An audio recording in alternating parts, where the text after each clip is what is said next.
Hey guys, nama saya Amruddin Ibrahim. Kepada yang baru jumpa channel ni, selamat datang saya ucapkan. Dan kepada yang dah subscribe dan tengok video-video saya lain, thank you so much. Jadi dalam channel saya ni, saya kongsikan tentang personal finance, productivity dan juga investment. Dan kepada yang baru jumpa channel ni, hey, selamat berkenalan. Jadi untuk siri book club kita untuk tahun 2022 ni, kita akan mulakan dengan sebuah buku yang ditulis oleh Josh S. Clayson. Tak lain tak bukan, buku ni bertajuk The Richest Man in Babylon. Sebenarnya buku ni dah tulis pada tahun 1926.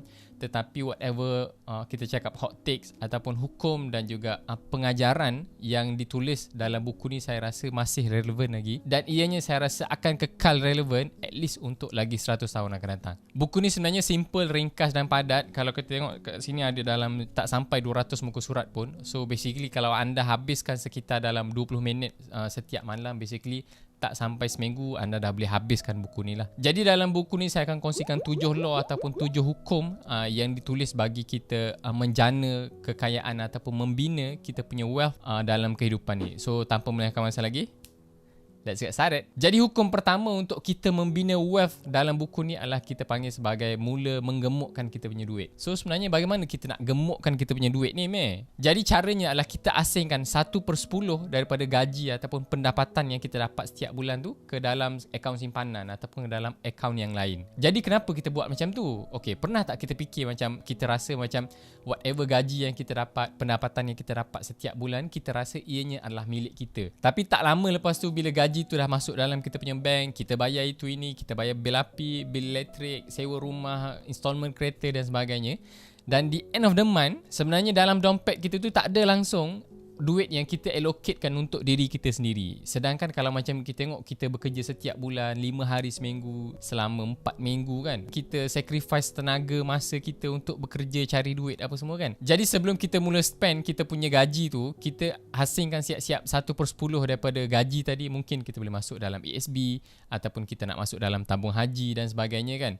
Dan just imagine kalau macam kita buat benda tu setiap bulan selama setahun, by the end of the year kita ada hampir sebulan lebih punya gaji dalam kita punya akaun simpanan ataupun dalam kita punya ESB dan tabung haji. Jadi bila kita buat benda ni, hujung bulan tu tak adalah kita rasa macam duit bulan ni dah habis ataupun duit bulan ni dah bayar itu ini apa semua kan. Jadi hukum kedua untuk kita membina kekayaan ni adalah kita kena mengawal perbelanjaan. Jadi sebelum kita nak kawal kita punya perbelanjaan ni, kita sebenarnya kena clear dulu apakah kita panggil sebagai necessary expenses dan juga kita panggil sebagai desired expenses. So basically kedua-dua ni adalah, yang pertama tu kita panggil sebagai perbelanjaan wajib ataupun perbelanjaan yang perlu. Ianya boleh merangkumi bil elektrik, bil air, installment kereta, sewa rumah dan sebagainya, kelengkapan dapur kan. Sementara kalau macam kita sebut desired expenses ni, dia boleh jadi macam new iPhone, new handbag, new smartwatch dan sebagainya kan. So antara kedua-dua ni adalah satu disebabkan oleh ianya perlu untuk kita keluarkan ataupun untuk kita belanjakan sebahagian daripada duit tadi. Yang tadi dia lebih kepada kehendak kita sendiri. In case kalau macam kita tak dapat penuhi kehendak tadi, sebenarnya kita tak adalah macam kita masih lagi boleh teruskan kehidupan macam biasa. Jadi lepas kita dah boleh bezakan antara desired expenses dan juga necessary expenses tadi, kita sebenarnya boleh belajar ataupun kita study apakah pattern perbelanjaan bulanan ataupun harian kita. So sama ada hujung bulan tu kita boleh tengok yang mana yang lebih banyak, sama ada necessary expenses ataupun desired expenses. So bila kita dah tengok trend tu sendiri, bila kita dah tengok okay actually setiap bulan berapa persen yang pergi kepada desired expenses, berapa persen pergi kepada necessary expenses, barulah kita boleh buat adjustment daripada situ. Jadi kalau macam secara peribadinya, apa saya buat setiap hari ialah saya ambil sedikit masa, mungkin dalam 5 ke 10 minit sebelum saya tidur tu, saya cuba catat ataupun saya tuliskan semua perbelanjaan harian saya pada ketika itu. Sebenarnya anda boleh catat dalam note dalam telefon anda sendiri ataupun anda macam boleh download apps yang berbayar. Sebenarnya banyak je kat luar sana. Personally saya guna Money Lover ni. So kalau tak silap saya dia sekitar dalam RM20, tapi dia adalah lifetime update dan lifetime access lah. So whatever perbelanjaan yang saya gunakan setiap hari tu, saya akan tulis dalam apps ni. Ataupun kalau macam anda jenis yang old school sikit, anda boleh guna macam Excel. Anda buat simple Excel dalam komputer anda. Jadi sebelum tidur tu anda tuliskan apakah perbelanjaan anda pada hari tu. Untuk desired expenses tadi, tak adalah kita cakap macam tak boleh belanjakan langsung. Sebenarnya ada juga, ada je kita boleh belanjakan sebahagian duit kita tu untuk benda-benda yang kita nak. benda-benda yang kita mengidam nak beli dan sebagainya kan. Tapi pastikan kita dah settle semua necessary expenses yang kita perlu bayar, yang kita perlu langsaikan dan sebagainya. Dan kedua adalah kita hanya menggunakan 9/10 daripada gaji kita tadi untuk beli benda-benda tadi. Sebab apa? Sebab 1/10 tadi kita dah simpan ke dalam kita punya akaun yang berlainan, ataupun itu adalah reward untuk kita sendiri hasil daripada kita bekerja setiap hari, setiap bulan dan sebagainya. Loss seterusnya adalah untuk kita memastikan bahawa duit yang kita cari setiap bulan tu mampu bekerja untuk diri kita pula. Sebab kalau macam kita tengok setiap bulan, setiap hari kan kita bekerja untuk cari duit kan. Tapi kita kena cari apakah method yang sesuai dengan diri kita supaya duit tadi dapat bekerja untuk kita sendiri. So basically kita panggil sebagai pelaburan lah. Kita nak pastikan duit yang kita dapat tadi boleh berkembang, boleh beranak lagi dengan lebih banyak. Jadi dalam video ni saya ada kongsikan tentang bagaimana seorang janitor ataupun seorang tukang sapu yang berjaya mengumpul hampir 4 juta USD sebelum dia meninggal dunia. Kalau macam kita fikir logik kan, macam mana seorang janitor ataupun seorang tukang sapu ni mampu earn that much ataupun mampu mengumpul duit sebanyak tu. Tapi perkara tadi adalah sebenarnya tidak mustahil kerana janitor ataupun tukang sapu tadi menggunakan kita panggil sebagai magic of compounding. Sebenarnya dengan compound interest inilah duit kita boleh jadi berlipat-lipat kali ganda. A man wealth is not in the coin he carries in his purse.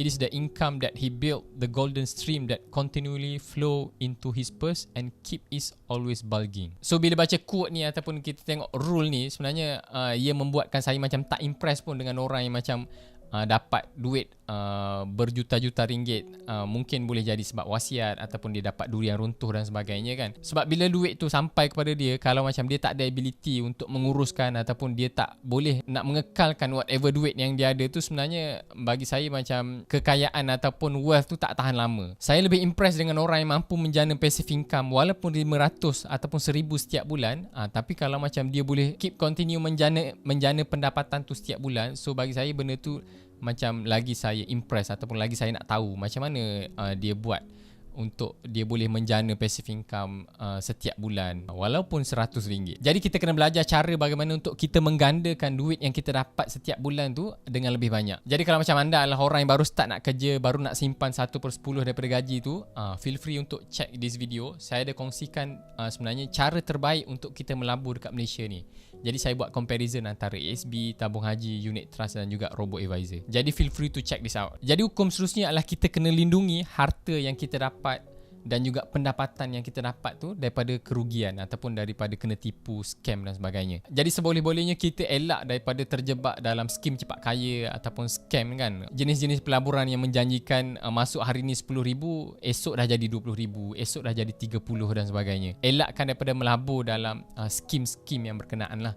Walaupun kita rasa macam kita, bila kita dah belajar ilmu tentang pelaburan ni, kadang-kadang kita nak rasa macam kita nak sangat kita cakap duit tu kita dapat kan, ataupun kita nak gandakan duit kita tu secepat mungkin. Tapi jangan biarkan desired ataupun keinginan kita untuk menggandakan duit tu mengaburi penilaian kita bila kita dengar pelaburan-pelaburan yang menjanjikan bulan bintang ni kan. Sebab macam saya, rule yang saya pegang lah, apa-apa dalam kehidupan ni, tak kisahlah dalam hubungan, dalam pelaburan, dalam keuangan dan sebagainya, ianya akan ambil masa. So tak ada je macam kita buat hari ni esok dah dapat terus. Biasanya ianya memerlukan proses, memerlukan masa yang lama untuk kita dapat that kind of result lah. Kalau macam anda nak buat pelaburan yang sah, rujuklah kita cakap penasihat keuangan yang berdaftar dengan bank negara ataupun security commission tu sendiri. Jadi hukum nombor 5 dalam buku ni adalah tentang membuat pelaburan yang menguntungkan. So kalau macam specifically dalam buku ni, dia menyatakan untuk kita membeli ataupun memiliki rumah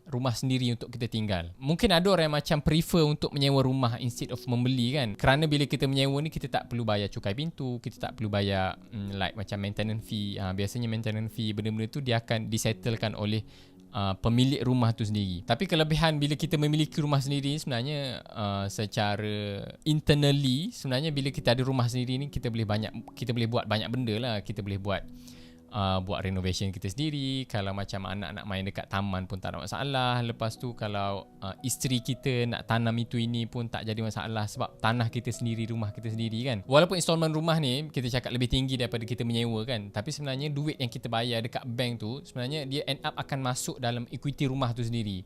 So eventually dalam tempoh 30-35 tahun akhir sekali rumah tu akan jadi equity 100% kita sendiri. Jadi sebenarnya tak adalah rugi pun bila kita membeli rumah sendiri untuk kita tinggal compare dengan kita menyewa. Cumanya kita kena sediakan sedikit duit untuk kita jadikan sebagai down payment untuk rumah tadi. Sebab itulah pentingnya untuk kita simpan 1/10 daripada gaji ataupun pendapatan kita setiap bulan tu ke dalam satu akaun berlainan, supaya mungkin dalam 7-8 tahun lepas tu kita dah ada down payment yang kita simpan sendiri. Jadi salah satu sebab kenapa rumah ni menjadi kita cakap pelaburan yang evergreen apa semua kan, sebab kalau kita tengok kenaikan harga rumah setiap tahun ni roughly dalam 3-4%. Jadi kita boleh kembangkan pelaburan rumah kita tadi dengan kadar 4-3% lah, walaupun macam tak banyak sangat. Tapi untuk tempoh masa yang lama, sebenarnya lagi lama kita simpan rumah tu sebenarnya lagi kita cakap lagi valuable. Eventually macam saya cakap tadi, bila kita dah settlekan loan tadi, so 100%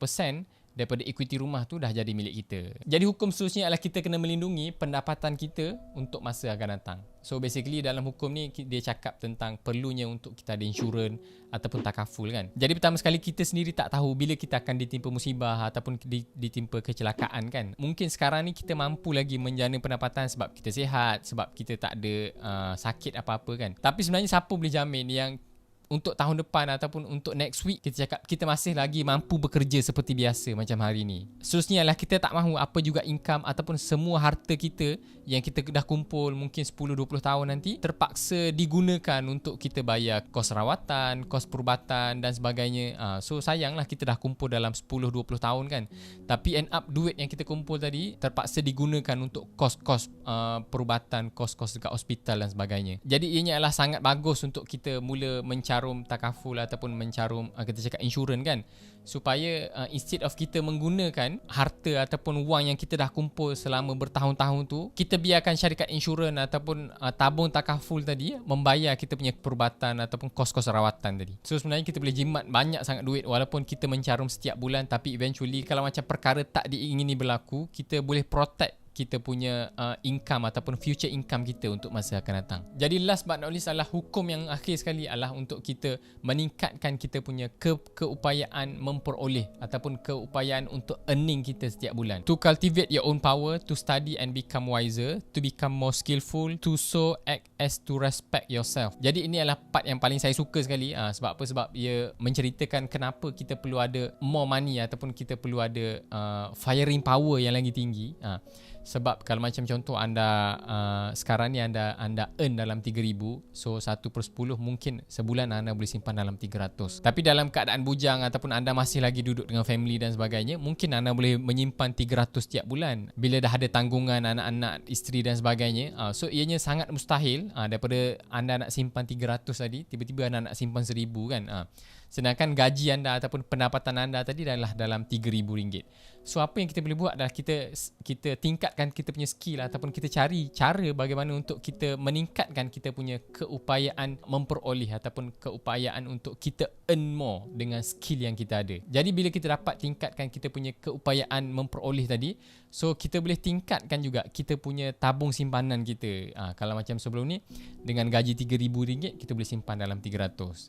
Tapi dengan gaji RM3,000 dan kita ada extra income ataupun passive income sebanyak 2,000, so ianya tak jadi berat sangat untuk kita simpan mungkin RM500 ataupun mungkin RM1,000 kan. So ianya penting untuk kita menyimpan, dan kedua adalah kita penting juga untuk kita meningkatkan kita punya kuasa memperoleh tadi. Jadi personally apa saya buat sekarang ni adalah saya prefer untuk cari passive income instead of kita cari active income kedua kan. Sebabnya bila kita cari active income kedua ni, kita kena dividekan pula masa ataupun komitmen kita tu kepada dua kerja pula.